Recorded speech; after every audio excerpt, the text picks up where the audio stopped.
If you want to support the channel, then please check out my Patreon page to gain access to exclusive videos, take part in Q&As, and watch my retrospectives before they go live on YouTube.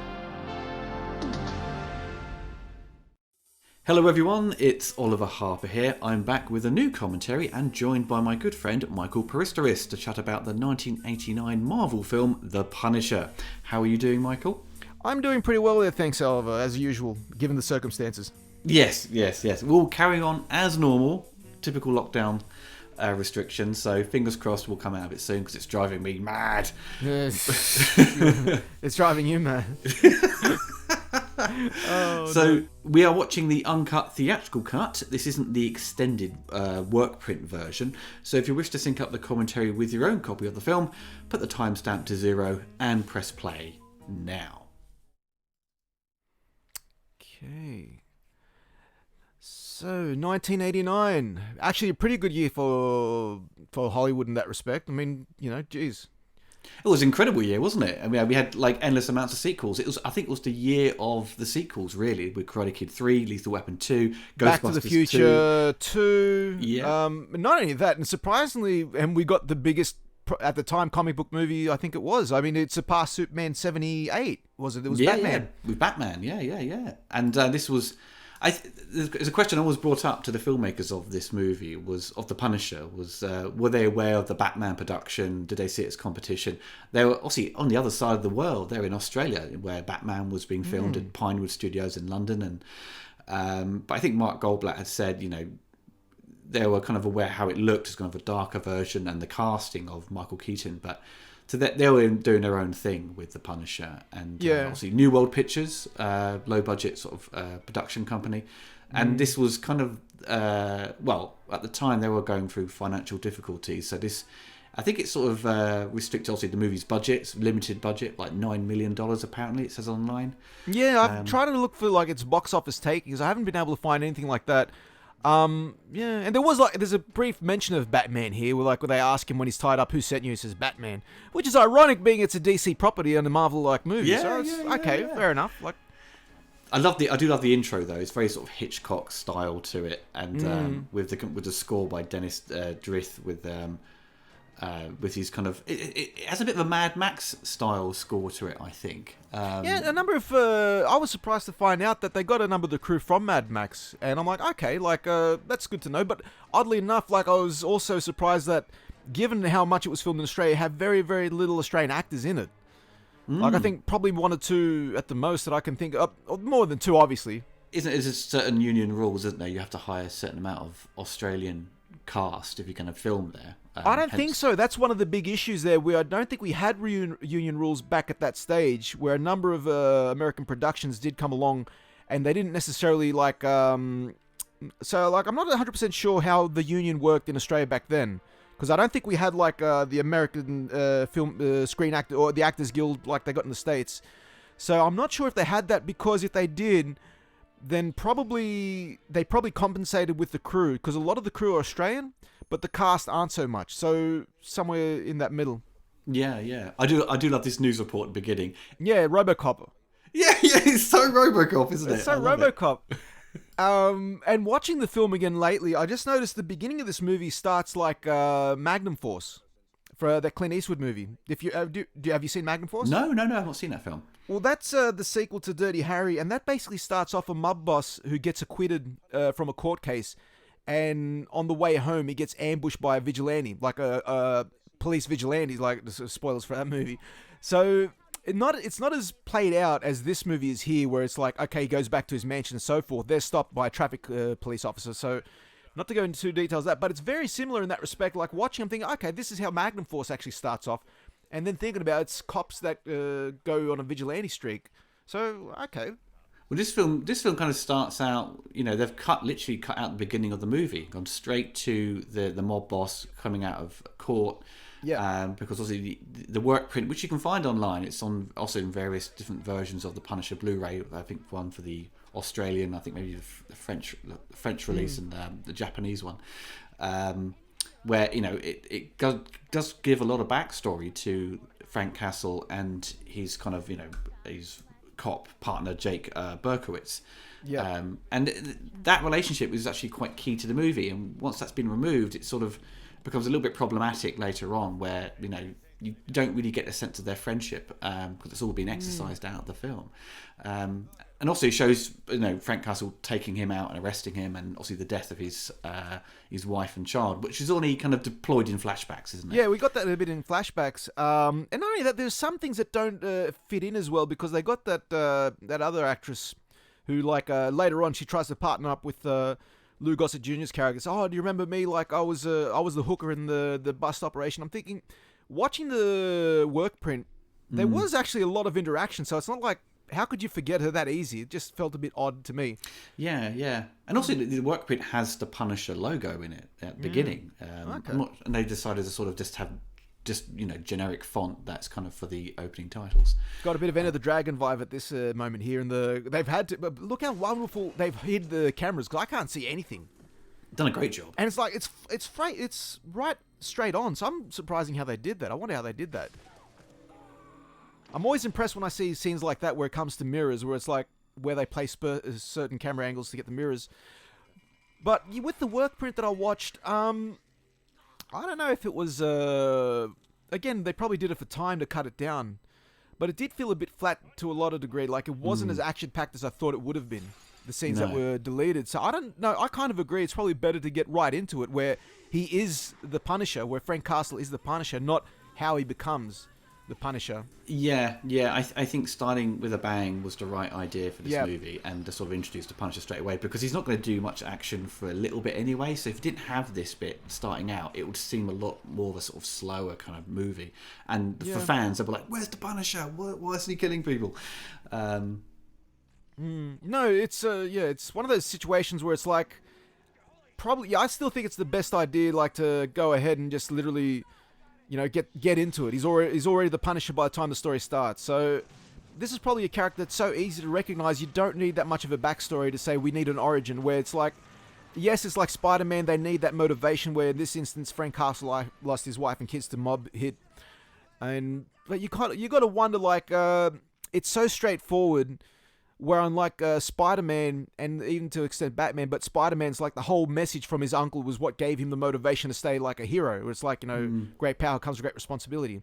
Where here it's like literally, it's very straightforward. It's just a vigilante in that respect who lost his family. Yeah. As an origin story, it's not particularly original or sort of, I suppose, exciting to I think to a general moviegoer, because it follows sort of similar traits to other movies we've seen where cops get revenge, scenario. And not only that, it didn't follow with the source material. Like here we're talking about it, like there was extra scenes where it's funny because it shows his daughters in the Workprints wearing Spider-Man pajamas. So it's in its own universe. But just quickly mention, like, because again it's shot in Australia, it's so, when you look at these houses here, the way they're set up, it doesn't feel anywhere near like the US. I'm looking at that, I'm literally saying that's Australia, because we always love to space out how we set properties. Like we've always got like big property around the houses and so forth. But going back to what I said, it's interesting here because the origin story doesn't really follow the actual origin story of Frank Castle. Where in the comic book, he was a Vietnam vet. He was like 3 tours, I think, something like that. And his family were at the Central Park and they witnessed a mob killing, and they just had, like, because they were witness to it, they all got assassinated. So it had no affiliation with what Frank was, which it might have been retconned later on as the comic books progressed. But it just basically starts out where, okay, he's a Vietnam vet, ex-Marine. He's in the Central Park with his wife and 2 kids. They just happen to stumble across a mob killing, and just to silence the witnesses, they kill him. And it's like, okay, that's, for me, it was a bit more powerful. Where here, it's like a police officer who, who's targeted by the mob. So, it's, you got to pick and choose. Also with the other one. movies as well, with the Thomas Jane one, there's actually quite a lengthy backstory, kind of told in like comic strip panels, I think, for the extended version of that movie. Okay. Which is kind of interesting. But I suppose with every 10 years, whatever, when a new writer comes onto the comic book series, they give a sort of new take on the origin stories. Yeah. And this one's written by Boaz Yakin, who went on to write. Direct actually a film called Max. It's kind of it was kind of co-written by Sheldon Lettish, who'd obviously directed, what was it? Double Impact. Sheldon Latif. I'm just trying. The names. Oh, we was interviewed for the In Search of the Last Action Heroes Oh, documentary. okay, yeah, that's why. The names was rolling in my head. Sheldon Latif. I know that name. I must have typed it a few times. Okay, yeah, no, it sounds. Yeah, I'm starting to get Okay, yep. Yeah, but he's done a few pictures. Boaz has, and I presume he's kind of his own take on the sort of story of the Punisher. But Mark Goldblatt directing this, one of the best editors in the business when it comes to action, up there with sort of Stuart Baird. He's done some amazing stuff. When you look back at his thing, I think it kind of all kicked off with I think it was Rambo, and then at the same year who did Commando, if I'm not mistaken. Yeah, I might be mistaken that. I'm just trying to remember what he had done, but because Mark had done some second unit on RoboCop, and when you look at things like Dead Heat, which he did before this for New World Pictures, there's a similar kind of sort of frantic kind of style to the action and the editing, which you can kind of see in RoboCop, where he's kind of his second unit stuff seems to work quite well with the sort of what Paul Verhoeven shot. Yeah. So when it comes to this, I think it's the only other picture he directed. I think he sort of bowed out of directing because it's just too much stress, and just he was getting great work as an editor. So yeah, it's a shame that, because I know I can only speak for myself in that regard, but it's always one of those things where it's like you want to do something. For me, I've directed a few short films to that degree, but I found more success as an editor in that respect, where it's so it's kind of like sometimes when you want to try something out and you can't really get what you want out of it, be it out of budget or be it out of just the reactions that you're hoping for, you're like, you know what, might as well just stick with what you actually are successful at, as opposed to what your passion is. So I'm not saying that maybe he wanted to be a director and just didn't get what he was hoping out of it and just went back to editing. I mean, he probably made a better living being an editor. So I mean, you need to pay the bills, Exactly, it happens that way. I mean, it just happens where it's like, okay, I want to do this, and then you find success elsewhere, and you're like, okay, this is not what I was chasing after, but this is what actually pays the bills, so I'll stick with it. I mean, and I'll be honest, Dead Heat was actually a fun movie. I remember seeing that when it came out. I never connected it's the same director who did Dead Heat with this until years later, where it was Mark Goldblatt. But Dead Heat was a fun little film. Oh yeah, I mean, it's a great movie. It's so funny as well. And the thing about the difference with Dead Heat and Punisher, I felt, is Dead Heat knew it was a B movie, and they went with it. They had fun with it. Where they even had Vincent Price. They had a bit of fun. They had Joe Piscopo, who was buffed out as hell, with a cracking mullet as well. Yeah, and who was the other guy? Treat Williams. I mean, the film itself, I love it when a film knows exactly what it is, and that film knows exactly what it is. They never took themselves seriously, but it had enough action, enough fun, where it's like, okay, you can really watch it so easy. Well, this is played very straight. Yeah, I think that was its problem. I think it also lacks a bit of humour, which I think it kind of needed. Yeah, but it's when you obviously with Batman the same year, these elements here, like this moment here, has similar sort of photographic style to Batman. There's a moment later on where the Punisher's underground talking to his sort of contact called Shake.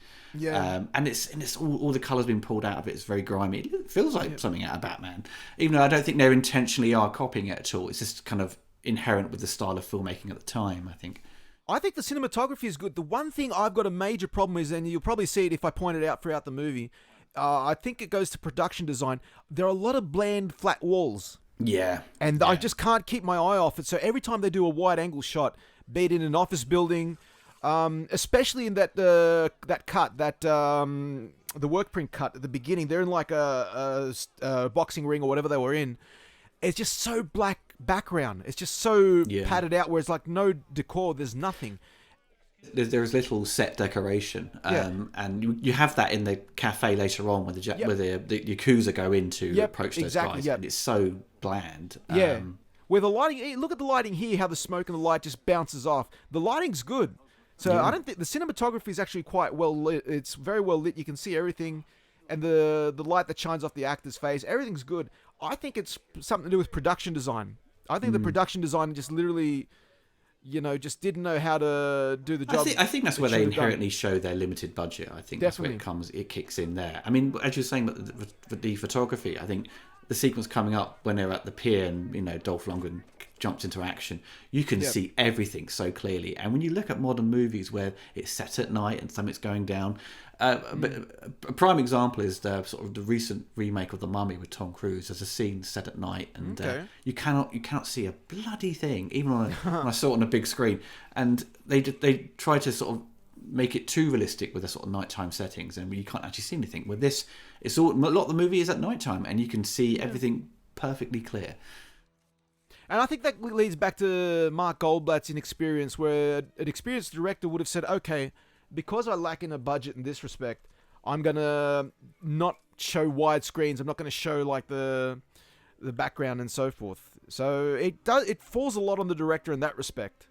I think they've done a good job of trying to hide the fact that they are in Sydney. I think there's a lot of... They don't try and use too many wides, as you were sort of pointing out. I think it's very tight. For obvious reasons, I think. Like, for me being Australian, like, there are one or two things that give it away for me. And, like, when it showed the house, that is clearly, like, how suburban, like, the Australian houses are. You don't have that. I haven't seen that in England. Whereas, like, the houses in Australia, when they built it, because it was still fairly new country, and they had so much, I don't want to say they had so much land, but there was just something about giving people enough property size where you have a decent sized sort of living space in that respect. It wasn't as closed in as other places were. So when I see that, and the bricks, and the way the house is all set up, I can't think of the US. I've never seen a movie in the US that does that in that regard. Like, it's that middle ground. It's not too small like the UK, but it's not as big as some Australian American houses in the south or the suburbs, wherever you got in there. Well, the Punisher's, he's supposed to be in New York. He's in Hell's Kitchen area, isn't he? Or am I thinking of Daredevil? I think they're in the same. I think they operate in the same area. Hell's Kitchen's like, again, I don't, because I'm not an American, I don't know enough about the places. Hell's Kitchen's just a specific area, I think, in New York. Like Spider-Man's in New York, but he's in Queens. Yeah. So I think Hell's Kitchen's another area. It's a real place. From what I've heard, like, it's a real area. You don't, when you watch this, you don't think, oh, this is New York at all, and that sort of it hinders its kind of its sort of keeping in line with the comics, I suppose. Yeah. But for its limited budget and its attempts at sort of trying to bring the Punisher to the big screen, I think it did a serviceable job so far. And we look at the time when the following year, Menachem Golan, and his company 21st Century Pictures, they'd put out Captain America, directed by Albert Pyun, which is awful. It's terrible. But going back to what you mentioned about Australia, the one thing I was trying to say, the one thing that I will say that does give it away are the cars. Now, where? If you see a lot of these cars here, you got like Mustangs, some Stingrays, but the police cars, Chrysler Valiants. And every time I know those cars very well. I mean, I remember seeing them, like the Australia, they came out in 1976. Those are Australian. Now, they've changed the steering wheel to be on the left hand, just like the US. But they're the one thing that really takes it out for me. And that's like, okay, that's Australia. That's 100% Australia. Because those cars, they try to make them look American. But they're the ones that stick out like a sore thumb for me. Everything else, no, it's fine. I'm like, okay, I can convince, like, the way it's shot, you don't get too much details, except for that one shot at the end where it zooms out from Lou Gossett Jr. You can see Sydney, like one landmark, the Centrepoint Tower. It gives away, but it's a quick blink and you miss it. But here you do see like the cars, specifically the cop cars. Yeah. They automatically take me out. Like, that's Australia. I know that for a fact once I see that. This moment here, though, with the Punisher's, he turns up and starts taking them all out. It's a fantastic action sequence. I think it's really good where, you see him he's sort of down a zip line, and then he's running along as the camera's following him as he's firing that shotgun. The only thing that's kind of the sound mixing, it's not like it's a bad sound mix at all. I think it's done. I think they do a great job with it. But the sound effects for the shotgun, there's no oomph to it. It's a little bit like, I think Luc Besson did similar with like Leon, where there's kind of no bass to the shotgun shot. It seems quite flat. I haven't seen Leon in a while actually. I think that's a creative choice of Luc Besson. But with this, it's like, oh, that shotgun blast could have been so much more meaty, But then again, Batman the same year did that whole. You've heard like the sound effects of the guns. A lot of the sound effects in Batman that year is like just so. You've heard them so many times in other movies, especially older 60s. It's mixed in London. They're just using their archive sound effects. Yeah, and they're the ones that are like, that takes me a little bit out. if you watch the 4K Batman Blu-ray release, they changed all the sound effects, which pissed people off. It? Yeah, they modernised them. Look, to that, you spent 30 years getting used to something. Of course, it pissed people off. Like, I'm the same. I watch the Blu-rays they did for Bruce Lee's movies, the Hong Kong movies, and they overlaid it. You can hear the old sound effect in the background, but you can also hear the new stuff, and it's like, oh, it's so terrible. Just leave what it was. It doesn't matter if it's mono. Just leave it as it was. Yeah.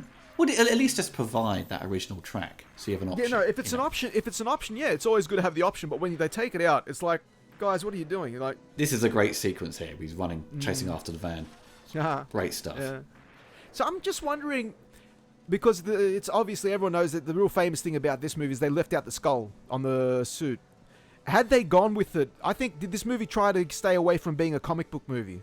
Because no one really knows why. Well, the only thing I found with, I think Mark had said, like they chose not to have him in the sort of spandex outfit that was kind of portrayed in the comics. Spandex is fine, but not have the logo seemed a little bit of a disservice to the character to a certain degree.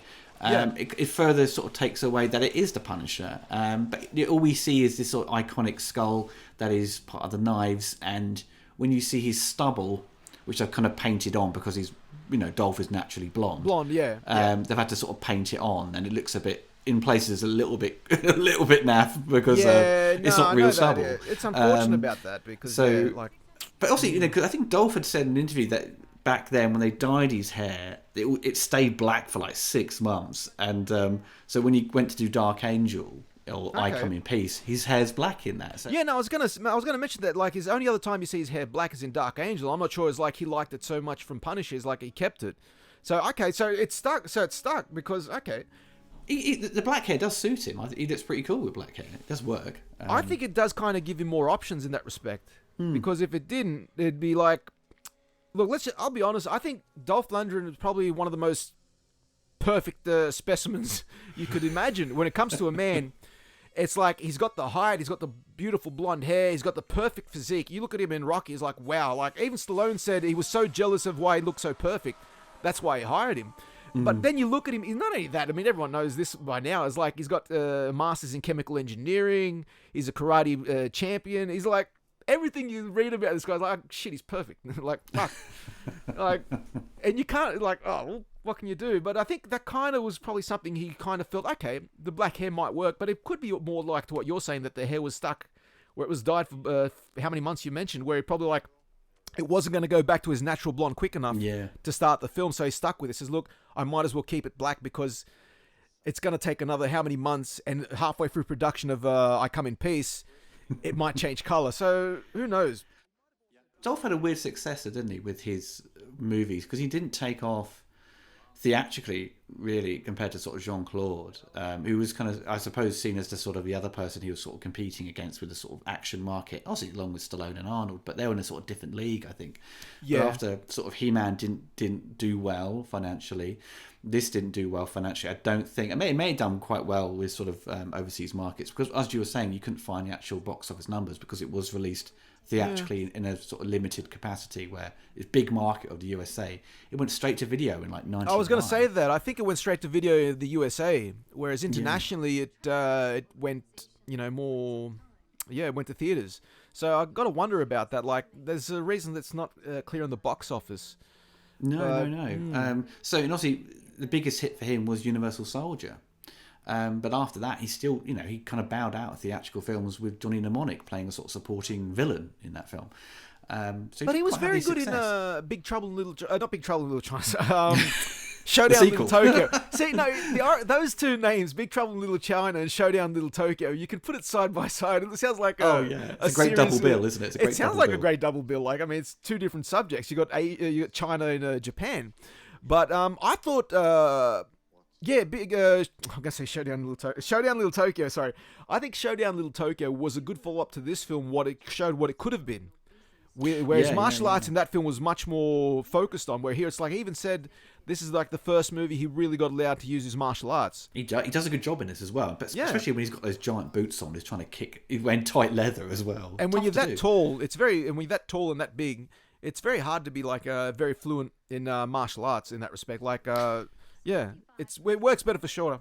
But Showdown Little Tokyo didn't do very well. Either, no, it didn't. It underperformed. It went straight to video in the UK. And that's a bit of a shame as well. So it showed that Dolph's market was definitely video. I think what happened with both and this movie and that movie is like they came out too past their time. And I got the same feeling with Tango and Cash. These are films that would have done better 5 years earlier, I think. Like Showdown Little Tokyo probably would have done better if it came out in 88, somewhere around that time. Whereas this one here might have done well to come out in like 85. Right. The Punisher would have come out better because I think by that stage people had just started getting over your big muscular type action star. I mean, even Arnie and Stallone were going in different directions come the 90s, where it's obviously Stallone started doing this. I think same year, 89, Stallone did Twins, for example. He did, yeah. Yeah, and then Stallone was going more to like Demolition Man and Judge Dredd. I mean, Demolition Man did well, Judge Dredd didn't. Well, Stallone had that sort of we had Lock Up in 89, and he goes, stop or my mum will shoot. He tried to do the comedy thing and it failed miserably. I never thought there's only one or two bits in that movie that really are terrible in that respect, but I got it for what it was. I thought, okay, yeah, it's kind of entertaining, it's got its moments, but yeah, he really had to reinvent himself, and it wasn't until much years later. Cliffhanger brought him back, didn't it? Really. And then he had Demolition Man, and then Judge Dredd kind of faltered a little bit. So his sort of comeback was kind of short and sweet, really, for that sort of 90s period.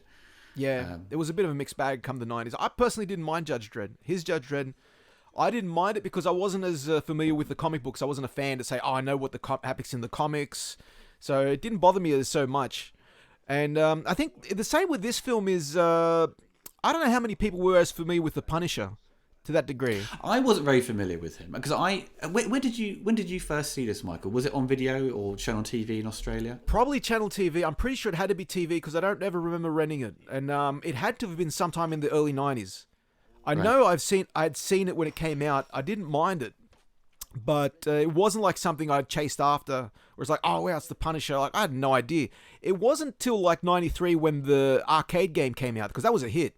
I remember the arcade game was a bit of a hit because it was so violent.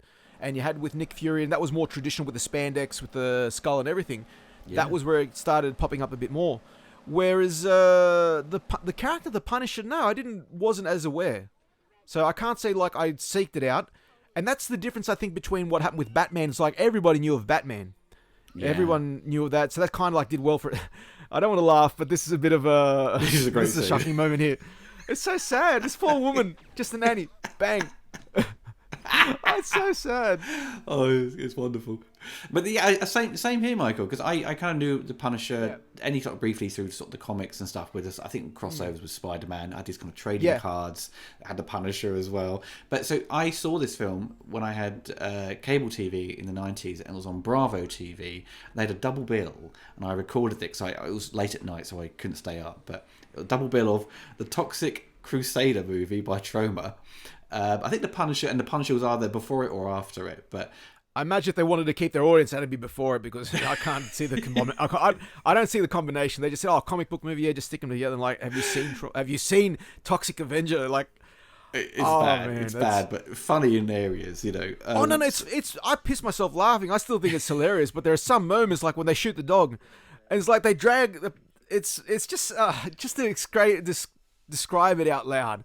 There are some nasty moments there where they shoot this poor blind woman's dog. Like, oh my god. Where here it's like it's nowhere near comic bookish at all. That's the problem. This is very serious. Well, this moment here, as I was discussing earlier, it feels like something out of Batman with its style here.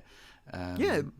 But even Batman was so fantastical, and the Joker, like where you look at later on with Nolan, they try to have it in a real world setting where they had like the Joker was obviously wearing makeup and he had like a scarred smile, where in Tim Burton's Batman, it was still comic bookish. It was fantasy. It was like, okay, skin dyed, paled white, his hair and so forth.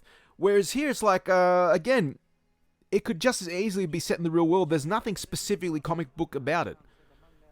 It also makes me think like that they can't with the license, was there certain things that they could only have certain aspects of it? Like you could have the name and the character, but other things they couldn't have. Maybe, I don't know. I don't know what the deal was. What I heard, Marvel was pretty supportive to that degree. I'm more inclined to think they try to have their cake and eat it, where they wanted the license of a comic book character like this one, like the Punisher, but they didn't want to go too much to be a comic book movie.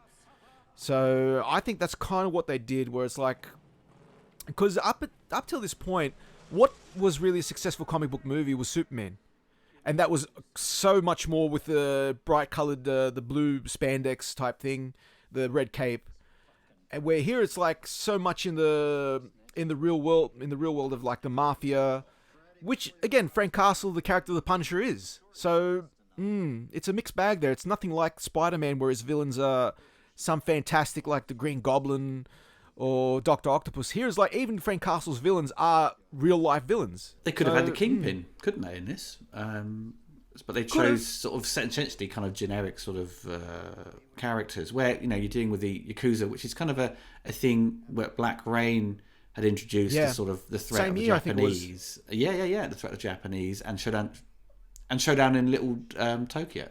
Yeah, which is a bit later, but the whole Japanese thing really came in. I think it first kind of came notice with Die Hard in '88, the whole corporate takeover, because that was roughly about the time where Japan was buying a lot of, excuse me, they were buying a lot of shares in companies in the States, if I'm not mistaken. And a lot of people were getting a bit upset, where it's like, oh, look, we're getting overtaken by Japanese companies. Like one of the best movies that kind of plays that out is Rising Sun with Wesley Snipes and Sean Connery. That's a good film. I like that. That is a good film. I actually like it a lot. That's actually that's based on a Michael Crichton book, isn't it? Yeah. I was like, okay, cool. Where it does kind of point a lot of that out. Where one of the good things they mention, like the Japanese characters, they say if they don't want people to buy it, then don't sell it. Because that was basically what Japan was doing, was coming in. They had the money, they had the resources to come in. And I still remember in Australia, roughly about this time, about 92 when I went to high school, they had the option, like we had to learn Japanese. We had to learn a second language. So we actually were learning Japanese. Because we all, even in Australia, we thought that was going to be the big, our closest financial company we were going to work with were the Japanese. So I just remember that time we were really with the Japanese market, with everything Japanese. We immersed ourselves. Well, it was when I reviewed Black Rain, the writer of that, was kind of discussing the sort of how the American market saw Japanese as kind of a threat. So it was kind of that was mixed into the sort of the narrative of the story, where in terms of the Japanese male kind of seen as the sort of the new villains, because throughout here, the action movies of the 80s, you had the Russians, but the Cold War had come to an end. The Cold War came to an end. So the Berlin Wall had collapsed. So we saw this kind of shift, didn't we, with the sort of the Yakuza now being the mafia sort of thrown in to be the new villains of these kind of action movies, and this is kind of following that sort of familiar trait now. We're now seeing through. We were now seeing with these kind of movies of this time period. Every time period has that. If you look at like after World War II, it was the Nazis that were really strong presence as the villain. Then it was the Russians with the Cold War. Then roughly about this time, it didn't last as long as you'd imagine. So towards the end of the 80s, the start of the 90s, it was the Japanese, the Yakuza and so forth. Then come towards the late 2000s, I think it was the Russians again.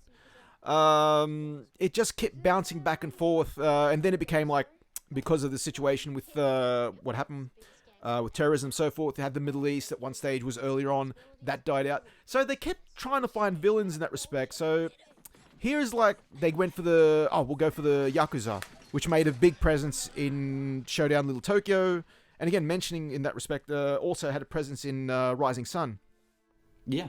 And that was a kind of like, that was like 92, 93, wasn't it? Rising Sun? Yeah, it was, like I said, it was roughly about that time period, where it was like towards the late 80s, mid 90s, you had that kind of thing. But it wasn't as new as people would imagine, because I think Robert Mitchum in the 70s, I think it was, either the mid or early 70s, he did a movie called Yakuza, where it had like a similar trope, where I think he might have been an American cop who went to Japan, and he teamed up with another cop there and fought the Yakuza. So again, but that was the name of the movie, ironically. It was just called Yakuza. But it didn't pick up beforehand. So it wasn't something that, a story plot point of villains that picked up before then. But it was like, it became more publicly aware of like Japanese takeover, where it's like, oh, what have they got? Oh, they got their own type mafia deal where it's the Yakuza, so the villains. So, they really. I like the mafia's son is a little bit like, oh, I can take on these guys, and he just sort of jumps in and like tries to defend the other guys, which is nice of him, but he's a bit foolhardy. I was trying to see if he was being a bad actor, as a bad child actor. He's not actually. I didn't see any kind of. I've seen way worse child actors. For a child actor, he does pretty good, but he's got a bit of that. You could say leadership about him. Yeah, because he's lined up to take over his. Yeah, exactly. So his father's prepping him, so it's in character. It's very much in character, so I get that. Do you think this location here is the same one they used that's in the Workprint for the boxing ring? Yeah, I think it is, because it looks that way. It's like, it's a black. Because once you see it, once the police go in to investigate later on, they've got the lights up. It's so just like this grey room, which has nothing going on apart from these gambling machines, I just noticed something. This is before Goodfellas, isn't it? Same year, isn't it? Well, this would have been shot around the same time. Yes. Is Goodfellas 89? No, 90. Not Goodfellas is 90. 1990. Yeah, now I'm just noticing because we just had a pan shot. We saw someone go into a club downstairs, and it's a single shot following him through. Yeah, Goldblatt uses that a lot. There's a lot of Steadicam in this. But I'm looking at that. I was obviously, you can't compare it with Scorsese's, and Scorsese had done it earlier in Mean Streets, so it's not an original thing. But it's just interesting to see. Okay, he's going for that kind of look. He's going for that style. Because I've noticed one thing. I've noticed a lot about this film now. There are a lot of camera movements, a lot of panning, circling of tables. So Goldblatt, for all his faults, he's not that bad of a director if you think about it. He knows how to capture. He knows how to block and knows how to capture a shot, and he knows how to use the camera to capture everything that he's got. Well, he's got the editor's mindset because he knows what he needs to connect from one shot to the next. I think that's pretty much it, and I think that's basically his downside was budget. I'd have to say, it would have been interesting to see what he could have done with an actual budget. Oh yeah. If he had like a 50 million or something to do, exactly. Done something quite special. It's the stuff here. I love this action sequence here. It's very Rambo, isn't it? Where he's got the gun and he's got all the bullets, on a chainmail, as it were. No, it's McBain. Remember McBain? yeah, it is McBain, isn't it? Mafia's in the table, and he pops out of the ice sculpture, and he just shoots for minutes, and he's just shooting everyone, and he shoots the cello player. Oh, I watched this scene recently. I think they had to have really riffed on this scene. Because here, I could just say, McBain! yeah. You coming Nazis. I still see you. There's some great Dolph pulls some funny faces in this film, and earlier on he does a lot of pouting as he's firing. Yeah, just there you saw a nice face. Because all you want him to essentially make a grunting noise like Stallone. It would be so on key, wasn't it? Well, Charlie Sheen nailed it a few years later with Hot Shots Part 2. He's got the same. He's got the pose. But he's just going all out. It's just. I love this. I do. We haven't actually mentioned the score because the film does have a great theme tune for The Punisher, and it's deployed a lot throughout the film, which is wonderful. It's a good score. Yeah, no, it's a great little score there. But again, just watching this and just going all out, just mentioning this would have been so perfect round about the mid-'80s. Oh, and it's by this stage, people oh, really? We're going to do that? And it's just look at him, how many... You just want him to keep going and going and going, just killing more and more people, just sort of tallying up this chart of people. Yeah, look, going back to lighting, look at that. It's just so. I've never been in all my years of all the clubs I've been to. I've never seen a club so bland. It's like they've just taken out a Laser Quest or something and just taken over and just put in a few gambling machines or something. We haven't mentioned Lou Gossett Jr. in that respect. No, he's a brilliant actor, wonderful in Enemy Mine, just stellar performance. By this stage, he'd won the Oscar for Best Supporting Actor in An Officer and a Gentleman. Yes, yeah. Well, that was an 82. He was in that, so. Yeah. I always, I don't want to compare it that way, but I always found it interesting where both him and Cuba Gooding Jr. These are two people that won the Best Supporting Oscar for Best Male Actor, whatever, and you'd think their careers would have projected, would have just gone off into a good direction. But both of them kind of fell off right about that time they got that. Their star was on the rise. And once they got the Oscar, the total opposite happened. Where I don't know what happens with He that. starred in Jaws 3D, didn't he? Well, yeah, and I mean, he maybe took the money. I mean, who knows? Sometimes maybe they make the bad decision to take the money. I'm not going to blame everyone. Everyone needs money. Everyone needs to do that. Well, Jaws was a hot property, so it would have been.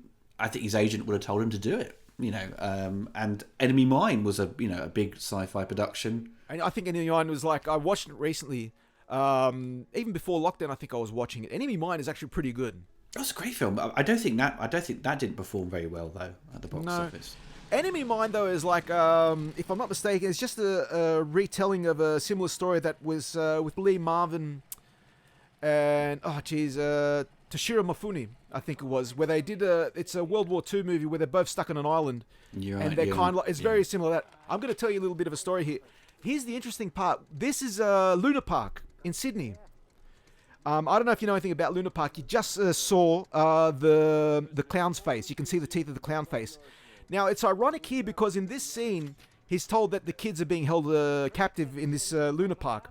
Now, back in 1979, there was an issue with Luna Park where there was a massive fire on a ride called the Ghost Train. You can see the Luna Park smile and teeth there, where 6 kids had actually died and an adult in a roller coaster fire. Yeah, it was a big controversy, sorry.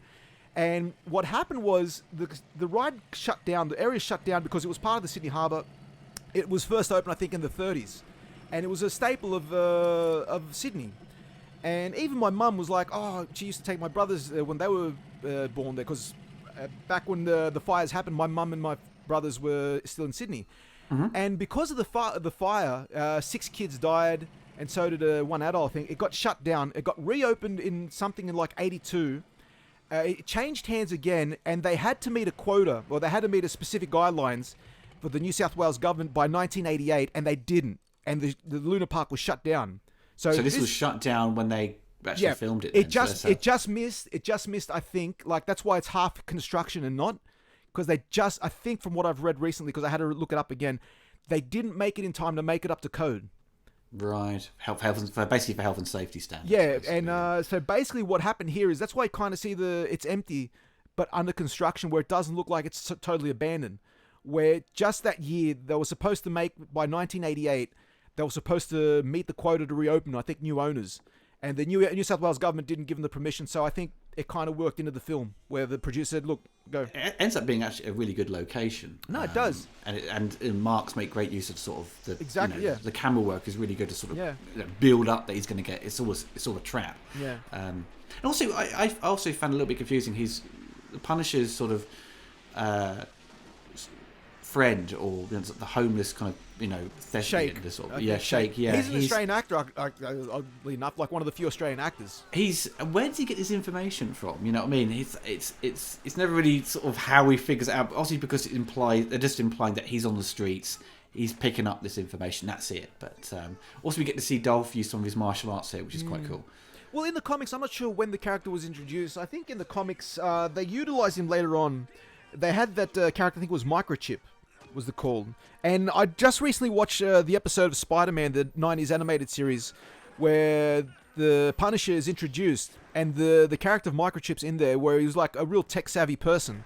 So he was into like police bands, he was like into I don't want to say the word internet, but that character was more convincing because he was in a van down by the river. No, he was in a van, and he was more technically efficient. He was more like, he had more like police radios, so he knew everything more about what was going on. Well, that character made a bit more sense, where this character, Shake, is basically an alcoholic bum, an out-of-work actor. Is like, why would he have so much connections? Like, I have it on good authority, the children are locked up in this Luna Park, or this amusement park. Which he knew about the deal that was going down by the pier. So yeah, so he could have maybe picked that up on the streets, but we don't know who he's speaking with. So there could have been a sort of a double cross. I don't want to say it was a double cross. Again, it goes. Oh no, back I'm not saying that's happened, but they could have written that into the story. Yeah, because obviously they're waiting for him, so it was a setup. That's 100% sure. So they probably said, okay, we'll try and drop the information. That's the one thing we don't get. We don't get the information how this homeless character who's affiliated with the Punisher got that information. So you don't know about that. We're not sure. No, this is where he's going to tortured now. It's a bit like it's like Bill and Ted. Take him to the Iron Maiden. Excellent.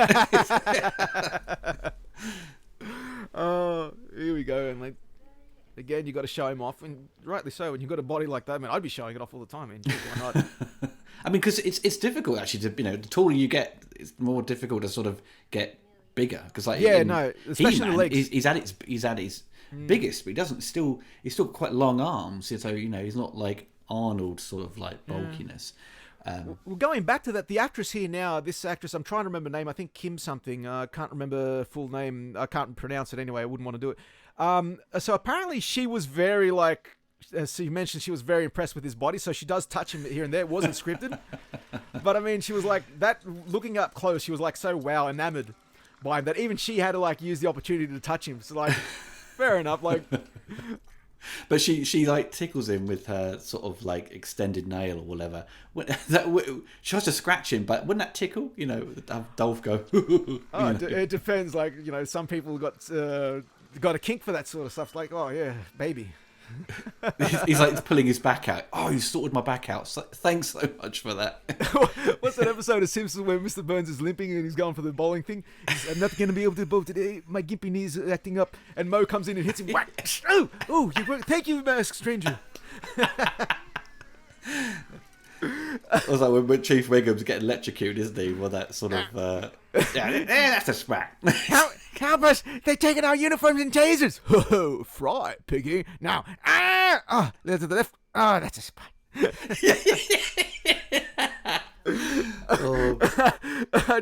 Simpsons will always be forever like just them old stuff. Simpsons, you can always just throw in a random reference and it always works. It's weird. I think there's so many episodes, isn't there? McBain! Like just that. Like the whole McBain thing. Just everything. I especially love that trailer where they've got where Homer watches that trailer of McBain and it so plays out the black cop that's ready for retirement. It's so sort of Lethal Weapon, isn't it? Lethal Weapon, it's so everything. Yeah. Hey, McBain, you keep eating them hot licks, you go make to a pigeon. Come on, live a little scoy. And then nail the Arnold accent. And the big bloody 44 Magnum he carries around. That cannon of yours is against regulations. In this department, we go by the book. Buy a book. I mean, Simpsons by that stage was so self-aware. They knew like the whole action trope had run its course. They knew like perfectly. And yeah, it's just amazing where it's kind of a shame that some Hollywood films didn't pick up on that sooner. Well, yeah, The Last Action Hero did it quite well. But maybe it was, Loaded Weapon 1, maybe? Loaded Weapon 1, yeah, I think Loaded Weapon 1 probably gets the comedy better than it did with, what was Last Action Hero? Yeah, magic ticket my ass, McBain. Well, Loaded Weapon 1, I'm trying to remember, that came out, I think, that was about 91, wasn't it, I think? Yeah, maybe. Like that really went for the trope as well. And one of the best scenes in that one, I still laugh to this day, where they go shoot up the caravan and out pops Bruce Willis a la Die Hard style. He's like, what the hell you doing? And he's like, isn't this 742 Evergreen? No, this is 743. 742 is down the block. Oh, sorry. No problem. No problem. No problem. I just love how he just pops out. His delivery is perfect. Oh, what the hell you doing? He's like, can't hear him. He's like, what? What? No! This is 814 Pacific Coast Highway. 214.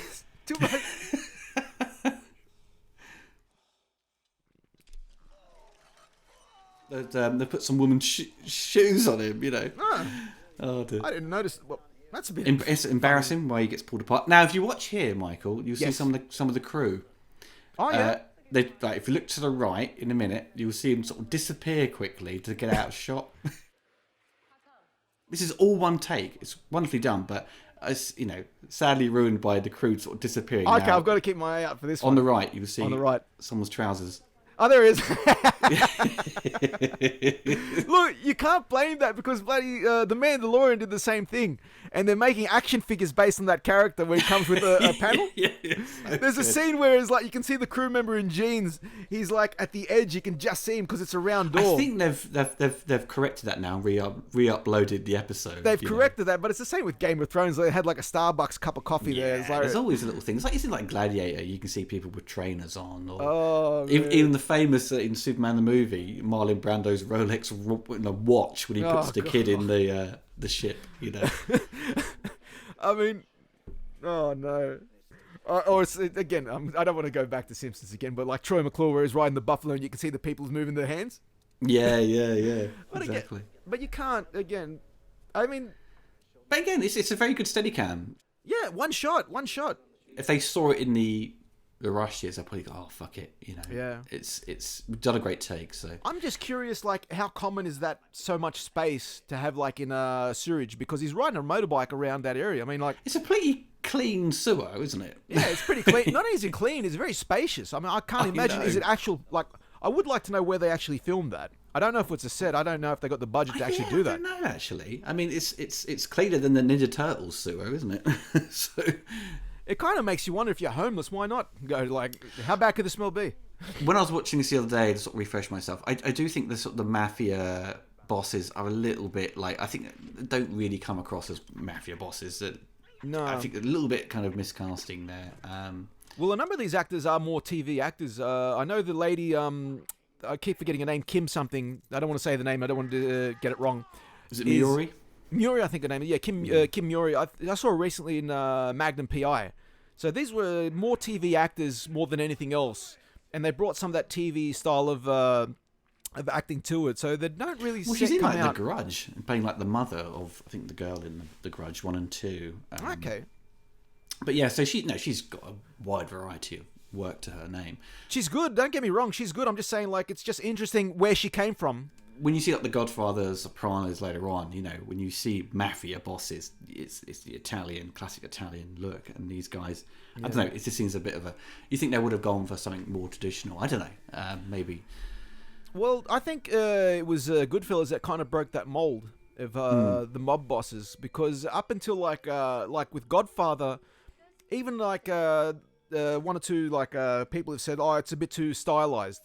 It's what they think the mafia is, whereas opposed to like Goodfellas is much more closer to what it actually was during this era of the 70s and 80s. So like, and then it just went all out with Sopranos. But yeah, I don't know. It's like, it's a bit odd here where they're not very well, either the acting's not very good from the characters, but just in general, like, yeah, they're not played very well for mob bosses. But as also, as we were saying earlier on, in terms of the sort of set decoration, that didn't feel like a sort of proper cafe. It felt like it's just a quick sort of, let's make a cafe really quickly and just put some tables in and a sign and that's it. Yeah. I mean, again, that goes back to the production design. And the funny thing is, the costume designer for this one, again... she worked on Mad Max. Yeah, it's Norma, I can't pronounce the last name. She worked on Mad Max 2 and 3.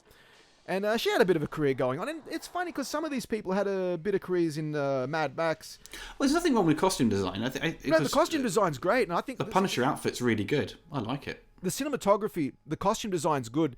Even the directing's good. I think the only one thing that does keep it back a bit is that set design.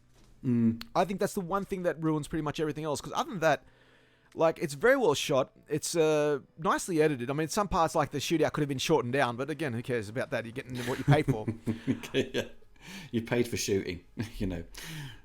So it's a shame with that. The potential was there. I think the potential was pretty good. It's the best of the sort of the early Marvel efforts of live action films. Definitely. Because Captain America was such a terrible film. Oh, that was unbelievably shocking. Like, it's just there's little nuggets in it I quite like, but it is just what it is. Also, we had the Marvel sort of Spider-Man live action show from the 70s, which is a guilty pleasure to many. I grew up with that and I always love it, just even though it's there's no comic book villains in it. Yeah. The good example for this would have to be Blade. You put these two movies together, put Blade and the Punisher. It's basically the same character, same setup, apart from vampires, obviously. Sort of the same world. It's missing vampires. It's missing vampires. But the Punisher had, like, I don't know if I want to say a villain, but he did go against Michael Morbius, who was like a vampire-esque villain as well. Yeah, he did. Yeah, he did. And but this movie here, looking at Blade perfected it, I think. I don't want to say perfected because there's some wonky CGI, but Blade really got narrowed down the world much better. It was the first big hit, wasn't it, for Marvel? And then it was X-Men. X-Men was the big... X-Men was the one, and even I think Blade's better than X-Men. I honestly think the first Blade was better than X-Men. Oh yeah. The first X-Men film feels like a TV movie. Yeah, no, it does. People praise it. Oh my god, they introduced leather outfits. They didn't use spandex. I'm like, did you guys see the Punisher? Did you see Blade? Did you like? They try to make it sound like it was the first thing in everything. It's like X-Men had. Oh, they dumped I can't remember.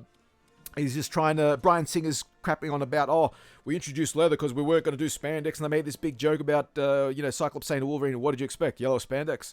Like they're trying to act like they kind of came up with the concept of taking it seriously.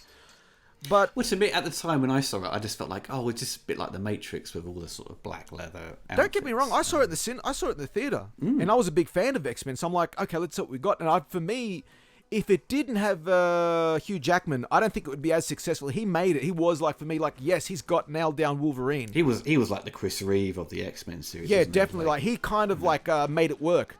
But going back to that, Marvel, people keep trying to talk about what did we have beforehand. So I'm just going to list down a few of the things. In the 70s, two things came out, was Wonder Woman and the Incredible Hulk. Now, Wonder Woman, obviously DC, but the Incredible Hulk, again, these were people that were trying to stay away from the comic book concept. So they didn't want to call him Bruce Banner. They call him David Banner because they didn't want to do Bruce Banner as they would like Lois Lane or Lex Luthor. They didn't want to do that. That was very well received, and so was the DC Wonder Woman. That was actually quite good. I mean, I remember loving that show as a kid. And then, without even knowing it, then you got Howard the Duck, ironically. Yeah. Howard the Duck was a Marvel property. But also, you've got Red Sonja that came out. Now, Conan's a bit of a different thing. Conan was a Marvel comic book, but Conan was already its own thing. It was Robert E. Howard, I think it was, if I'm not mistaken.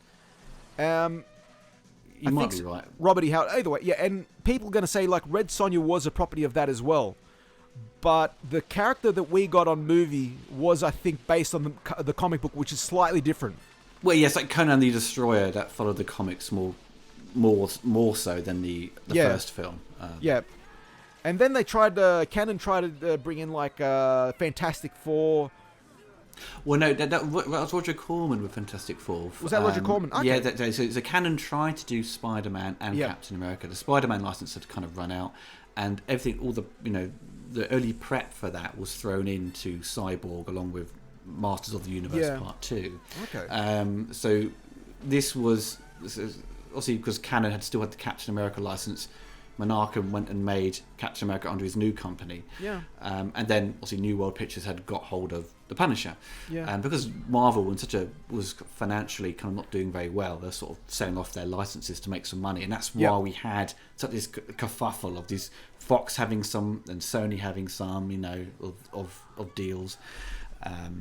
Now it's all under one umbrella now of Marvel and nicely run over there. Yeah, I didn't notice that before. Wow, like I just noticed, like that looked pretty good even for a dummy. That was pretty. It was pretty good. Yeah, it's a good action scene. I like this bit. Well, now see, the more we're discussing it, I'm actually got to give this movie more credit because it was kind of the first, you could say, comic book movie that went for that dark tone. That's now so it's that the first became 18, isn't it? The Punisher has to be an 18. It can't be a PG or a 12. The Punisher has to. You can't avoid it. But that's the thing about it. Looking at it now, you got to give this movie its credit because if that's the case, it did it before Blade.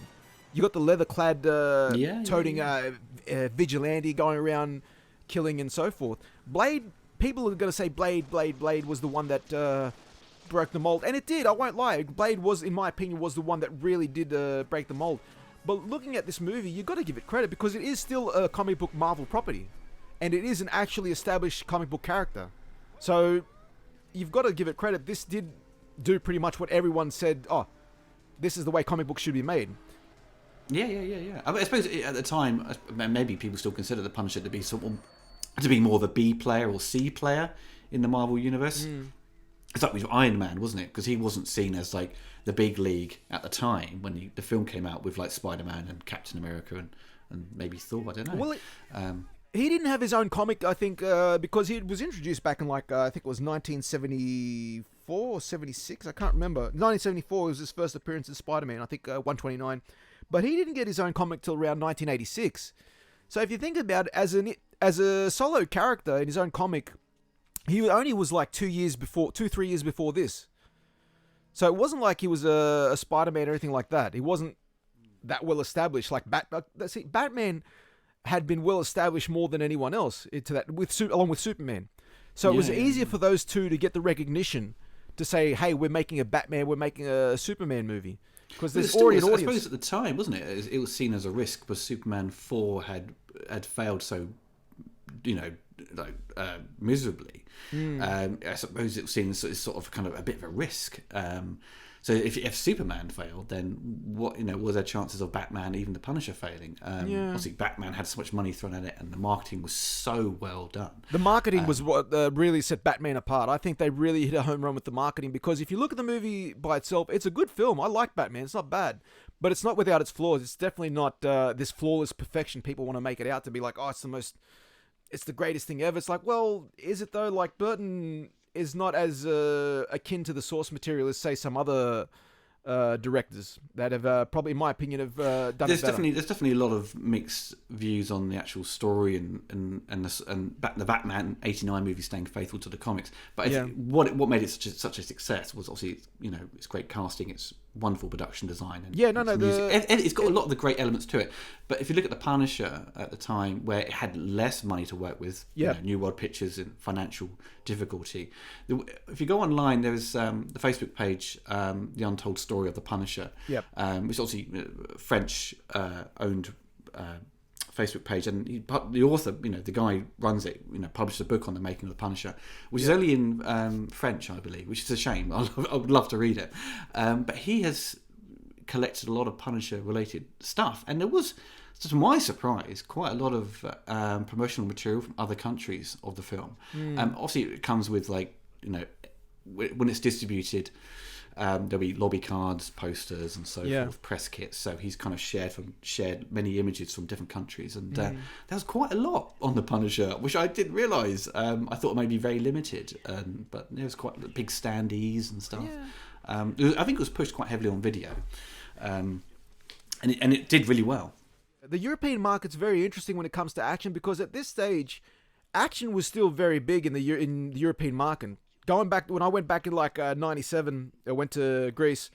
VHS is Europe was making its own action movies by this stage, beyond the professional. So it kind of did its own.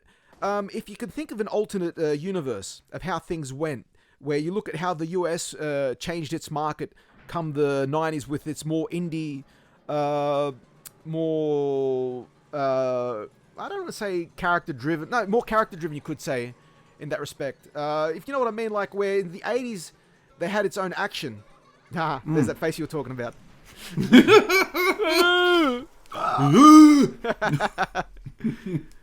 Nice use of wide lens.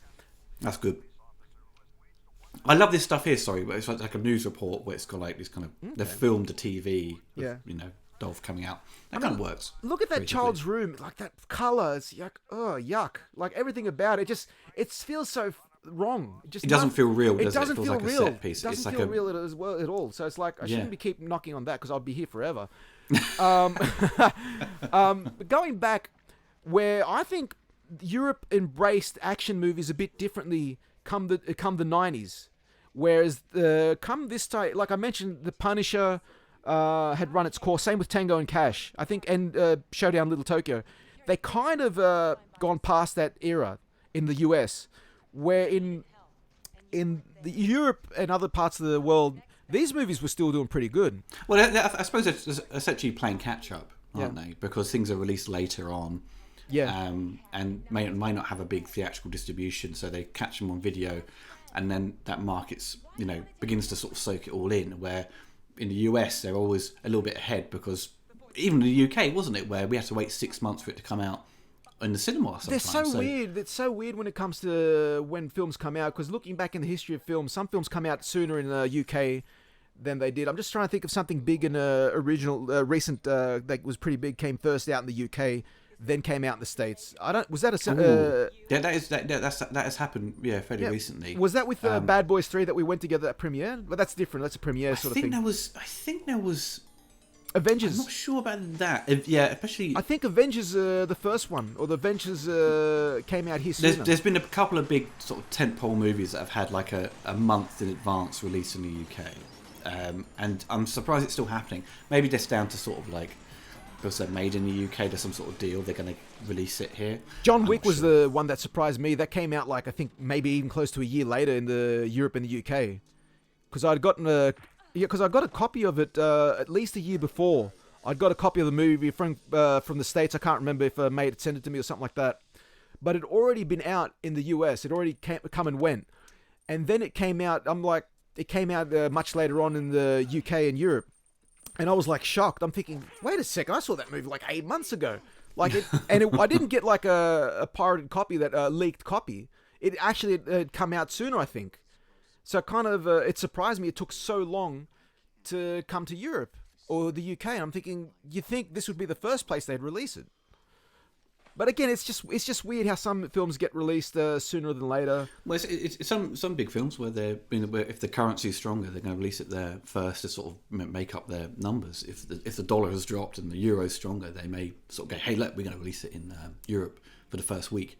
And that's going back. See, that goes back to Australia now. One of the things that's bothered me with Australia, roughly about this time, Australia wasn't making many movies. Like they stopped around about the 70s. And the 80s, Australia was embracing making films. They were embracing the movie market. Let's make our own productions. Let's do tax exemption, or let's lower taxes for incoming production companies. And then they just stopped. They stopped doing it. And I think this happened after around about like the last major Hollywood film that came to Australia, I think was The Matrix.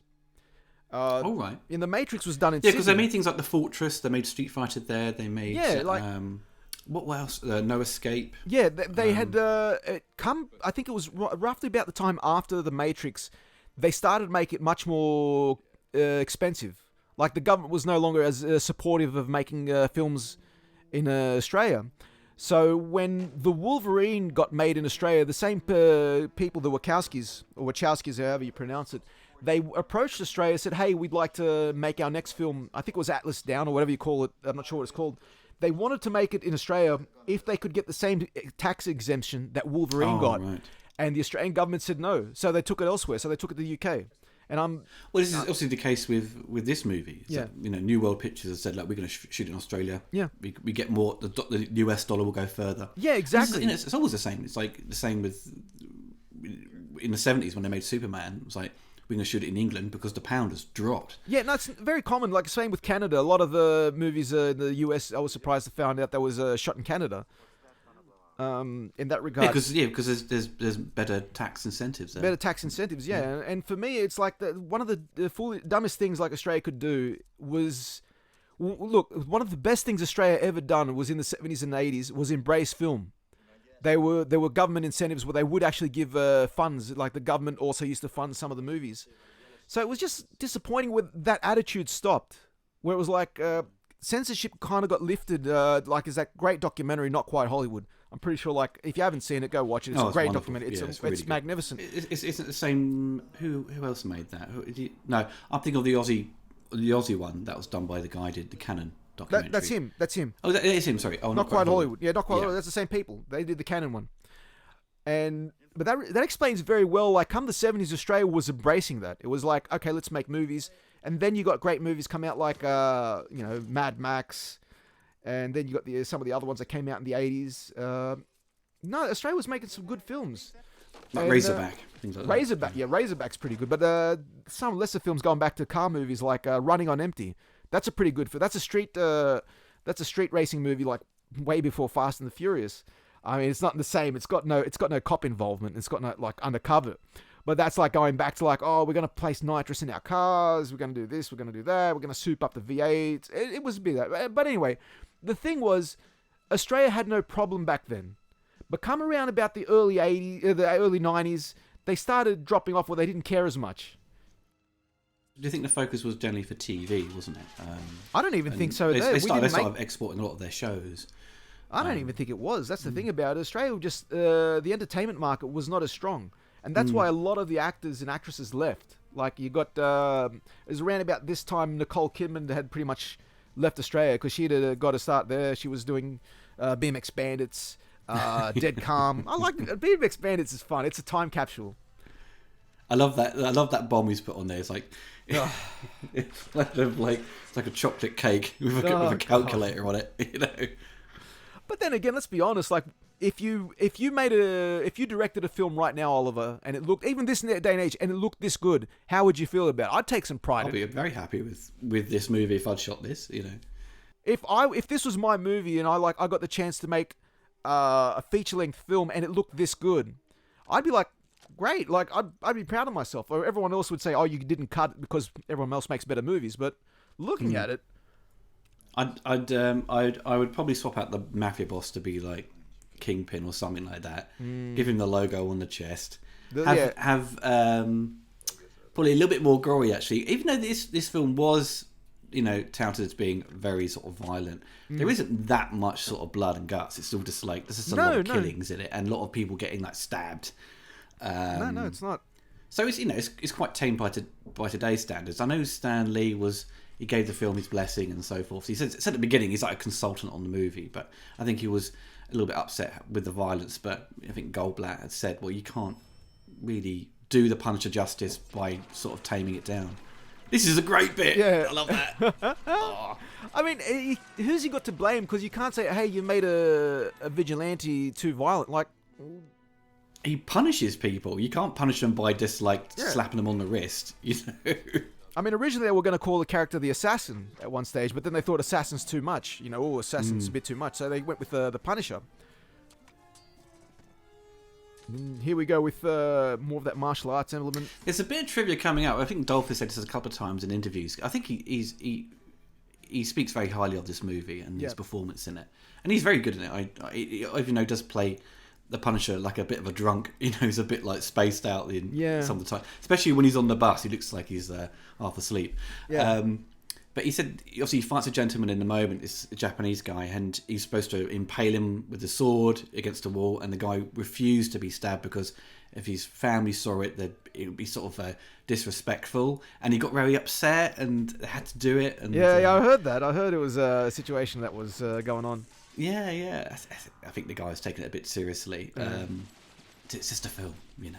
That's nice. I've got to pay attention again to the movie where it's like it goes black and then it turns in. Yeah, it turns all red. And there's a great moment where Dolph, like, he can sense the guys behind the walls who just like stabs him without even looking. You know, it's quite a cool moment. When they shoot each other, you know. I don't know. Like at this stage, you just gotta what movie? Total Recall, where it's like where they all shoot the hologram in the middle. It's like they didn't shoot each other. Like really? You think this is the real Quaid? Yeah. It is now. Oh, you could probably retitle this movie and call it McBain. Oh yeah, definitely. Just the end of McBain. I love how, like, because Dolph is completely loaded up with guns, he just like drops one gun, takes another one out, takes the other guy. You know, it's really cool, good stuff. Here we go. How long's he been hiding there for? You got to wonder, like, oh yeah, I'll just wait here. Is like, are there people in other rooms? Like, is he gonna come or what? You know, I'm waiting for like 20 minutes. Oh, we need to go for a pee. You know, stand there for 20 minutes. You get P to stand here. You pee on where you stand.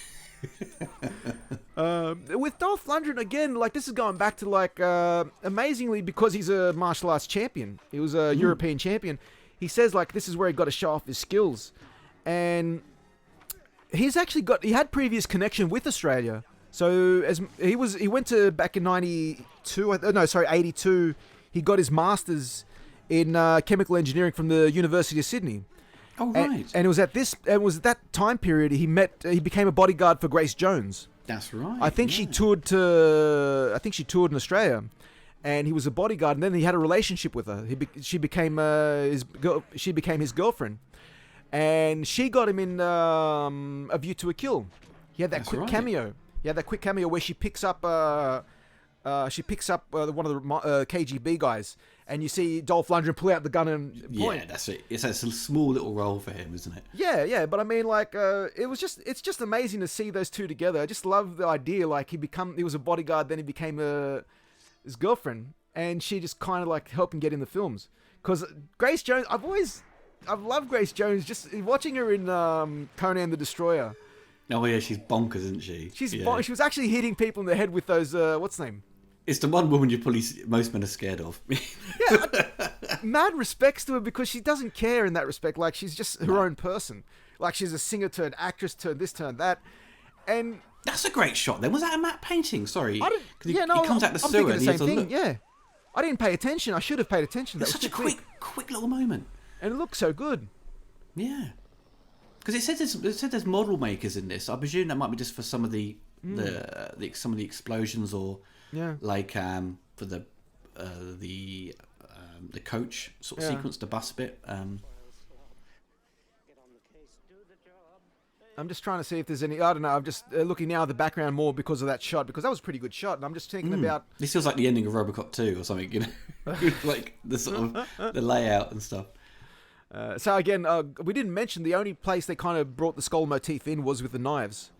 Yeah. There's a little chat back and forth with the sort of, as I said, Mark said earlier on, with the sort of the makeup with his stubble. It sort of gives you that sort of skull-like look with his cheekbones and stuff. They've created a sort of more of a cheekbone with his makeup, but that's a bit that sort of shows that he's the Punisher, which is a bit of a shame. But you know, they need to remaster it and go back and just add the CGI skull logo on.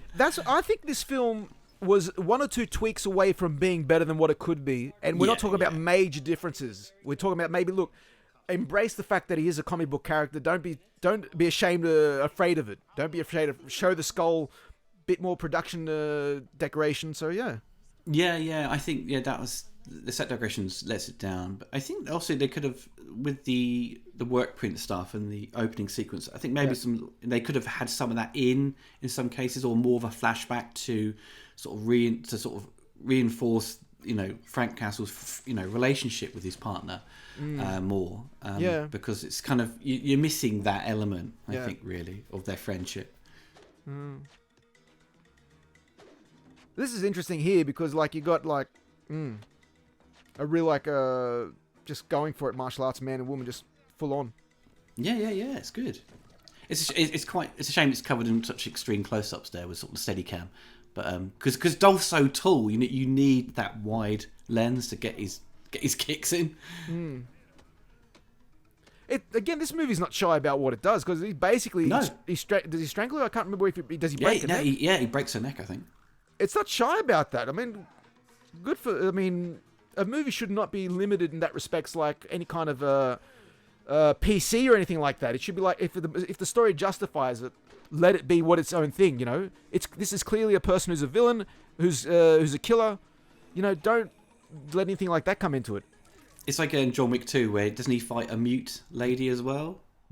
Which one was it? Johnny Mnemonic? No, John Wick. John Wick. Where he fights that lady. Is she deaf or is she just mute? I can't remember. I'm not gonna ask. Not gonna. I can't remember. Assume that one. It could be either one or the other. So because like as I saw, it's sort of similar fight, because another Keanu Reeves, a big tall lanky guy, fighting this person who's kind of either mute or deaf. Is he tall though? How tall? How big's Keanu Reeves? Well, he looks tall and lanky. I mean, I'm sure he's over 6 foot, but Dolph's like 6'4", isn't he? Oh yeah, Dolph is like it's incredible. Here we go. It's always interesting. This setup here was like, a denim jacket. Yeah, sorry, I just got distracted. Like, that's fun to see, like a denim jacket. It's a very stonewashed kind of. Yeah, denim. But no, this is interesting. The way she's like, kind of like saying, "All right, kill yourself in that regard. Put the gun in and blow your brains out." But it's a great death, though. I mean, it's a wonderfully shot sequence where Dolph smashes through the glass. Smashes through. And in frame, he throws the knife. It's so well timed. I mean, if you did it in one shot, that would have been incredible. Yeah, but when you look at it, the way he throws the knife, I can actually, because I've seen a bit of knife throwing, it's thrown sloppy. It's thrown sloppy, like it flies out. Okay. So it wouldn't land. Plus another thing like that. I mean, this is going back to my old profession in the meat industry. In the meat industry, yeah. Well, I got to admit it. Like, I worked at slaughterhouses and so forth. That knife would not go through that skull that easy. People think bone is that easy to go like, oh yeah, just a little. No, trust me, it'd be hard as hell. Like the way he throws it and everything, it's not. Nah. Yeah, I'm sorry to say, like that's the one thing that kind of like it wouldn't go that way.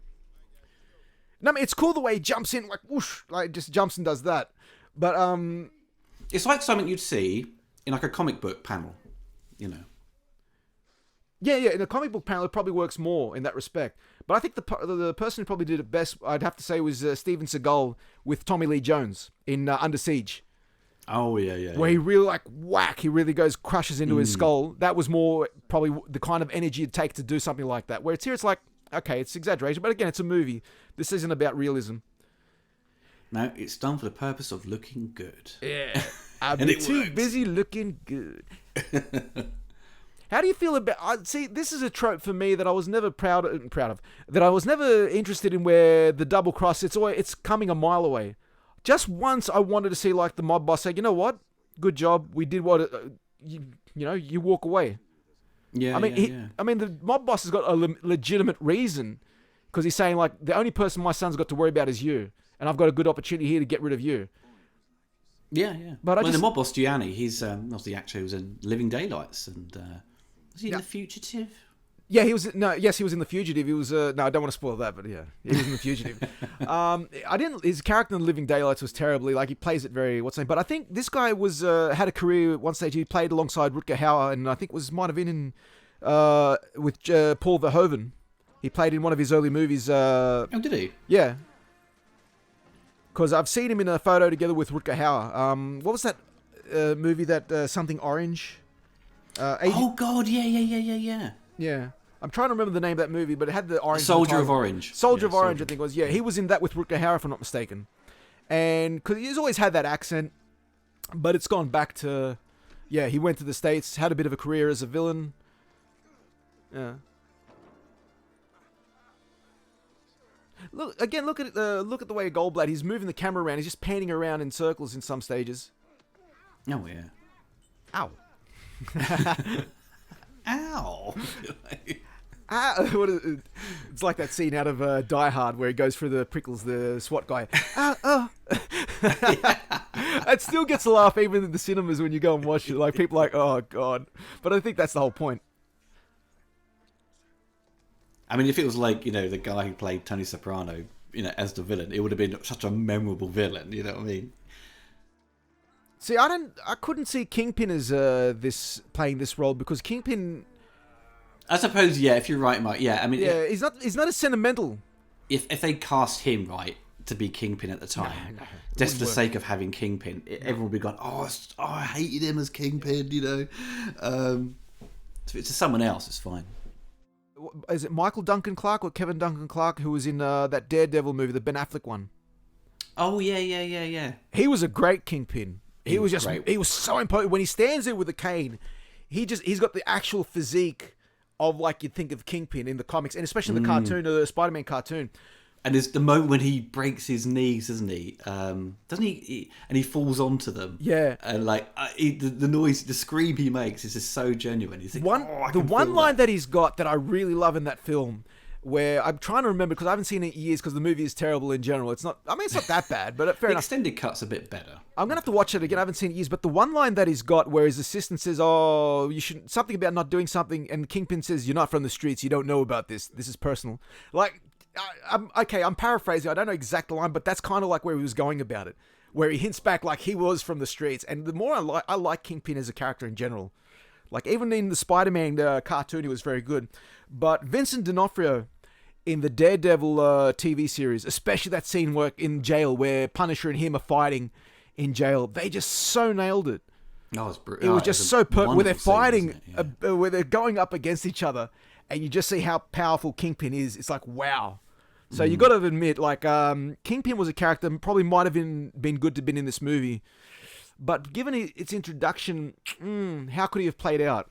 The movie doesn't even deploy any sort of hints that there could be a sequel, or there's another villain in the background of things. No, it's its own sort of self-contained thing, with no sort of notions of there's going to be a sequel. Maybe at the time that wasn't a deal or a thought.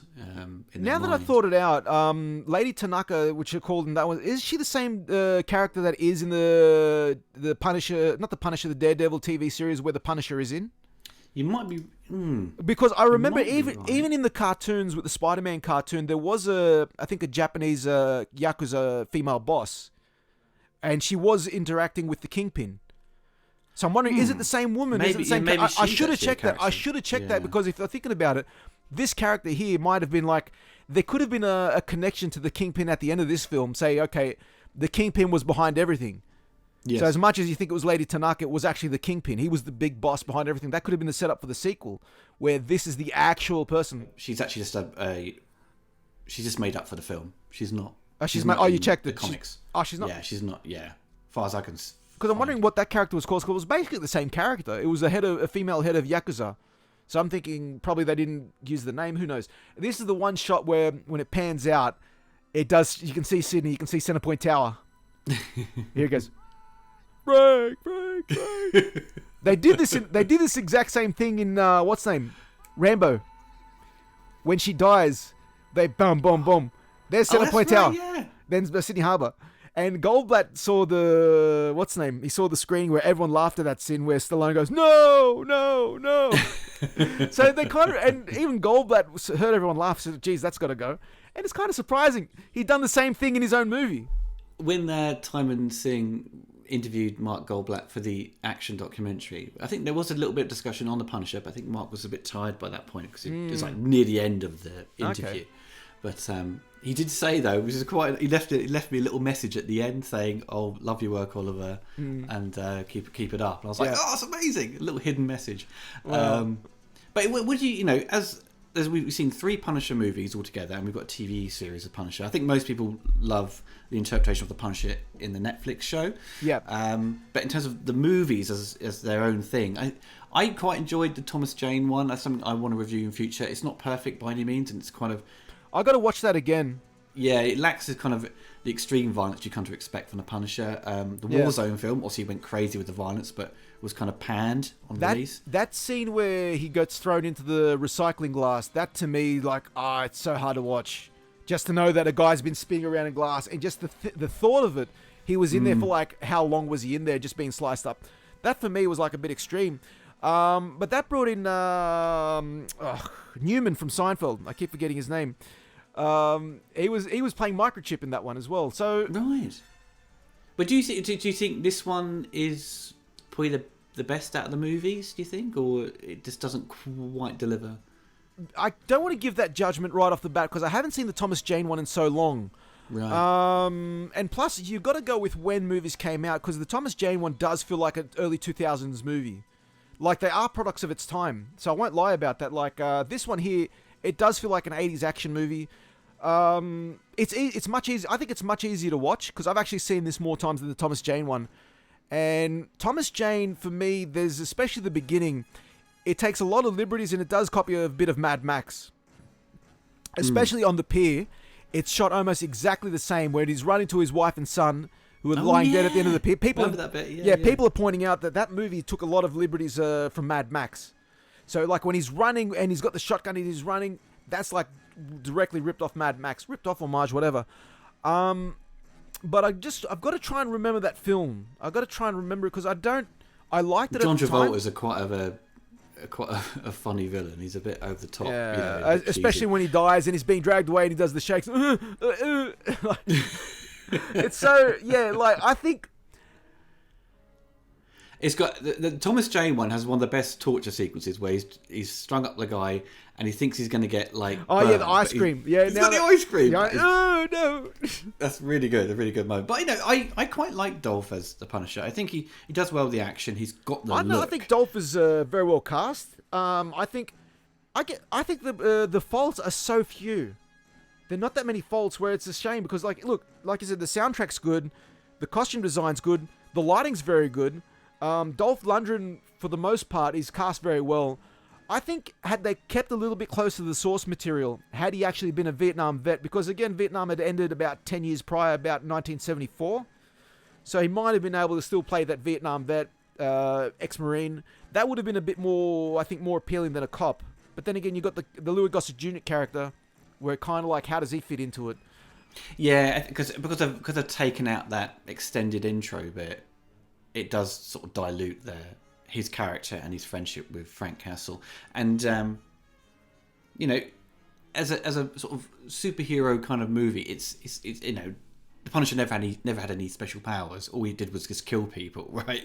So it fits within that sort of 80s trope of an action vehicle kind of movie, and that's what it's just got the Punisher name on it. I think they might have wanted their cake and eat it. They said we're going to make an 80s action movie, and to get a bit more of that fan base, that a bit of extra fan base, we'll call it the Punisher.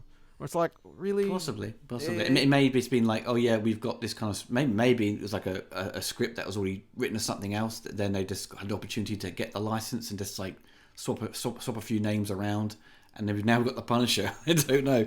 But it's produced by Robert Mark Kamen, who'd written the Karate Kid films. Oh, yeah. So it obviously didn't write this movie, but... No, some of the people went on to work on a few different things. Like, you got the composer, Dennis Deareth. He did Howard the Duck and The Shadow, if I'm not mistaken. So he went on to...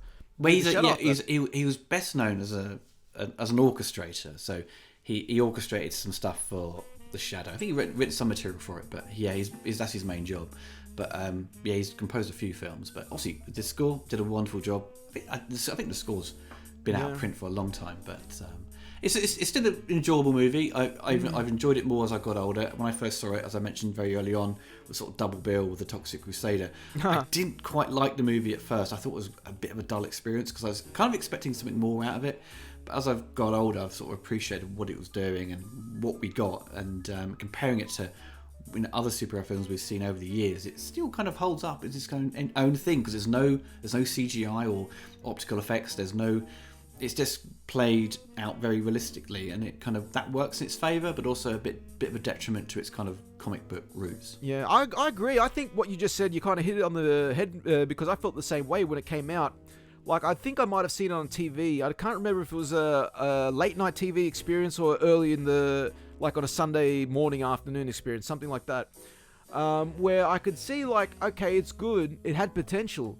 I didn't really appreciate the character. Now, I remember come the mid like 93 when the arcade game came out, and then it was like that was like so violent, that was so good, and I remember like even in the arcade game, it starts off with his actual backstory, where they show like Frank Castle and his family were in the Central Park and they got killed seeing a mob. So actually. I don't know if you played that. You remember? Yeah, I played it. It's a great game. Oh, yeah, it's a great game. It's like RoboCop. Remember the RoboCop arcade game? Yeah. It's a bit like RoboCop 2, isn't it? Sort of. Well, I'm thinking of one where it's kind of like Streets of Rage, but you've got guns. Oh no! I'm not talking about so much the gameplay. I'm talking about how the game starts, where you get a backstory. Sorry. Like even in the RoboCop arcade game, you get the backstory to the character, and it's very quick to say Alex Murphy died, made him RoboCop, boom, start the game. And it was perfect. They did it. I think the arcade did the same thing for Punisher. And I'm thinking, because Blade was such a hit, come like the late 90s, I think it was. What was that, 98? I think... 98, yeah. Yeah, 98. I think had this movie, The Punisher, come out around about that time, I think it would have been the best time to do it, this kind of movie. So it's like, let's put it this way. This movie came out maybe 4 years too late, but about 8 years too early, if that makes sense. I think... Well, if it came out earlier in the 80s, it may have hit better. But if it came out, later part of the 90s, where his character is a little bit more established... And much more darker, because I think people were starting to embrace the dark comic book by that stage. Yeah. Because I think that's basically what kind of happened, where it's like, in the 80s, we had the action films, but comic books were still seen with the spandex, the blue, the bright... Batman changed that, but still Batman feels a lot like a kid's comic book movie, where this is more like the adult, this is Blade before Blade. And I think had this come out probably in the mid-90s, where everyone said like, let's do the same movie. Like, again, Crow, the same thing. It was like going that way. Yeah. I suppose if they started making this after Batman had come out, they could have taken what worked from Batman and deployed it into the Punisher and said, look, we're going to keep... try and keep more of the comic book elements in it, and sit and go from there. Teenage Mutant Ninja Turtles, actually, now that I'm thinking about it, actually probably nailed it as well. It was like, if you put these two side by side, put the Punisher and Teenage Mutant Ninja Turtles, I think got it right perfectly for with the same budget. I think the same low budget. Yeah, it's low budget. Yeah, low, but they nailed it. All right, they already had the popular fan base based on the cartoon, but they got the source material so well. And they weren't afraid to embrace it. That was what's so good about it. I think that's kind of the difference between those two movies, where Punisher was like too afraid to take it to 10, where Teenage Mutant Ninja Turtles did, and I think that's why people more remembered one than the other. Well, there you go, folks. Well, everyone, hope you enjoyed the commentary. Me and Michael will be back with some more very soon. Take care, everyone, and goodbye.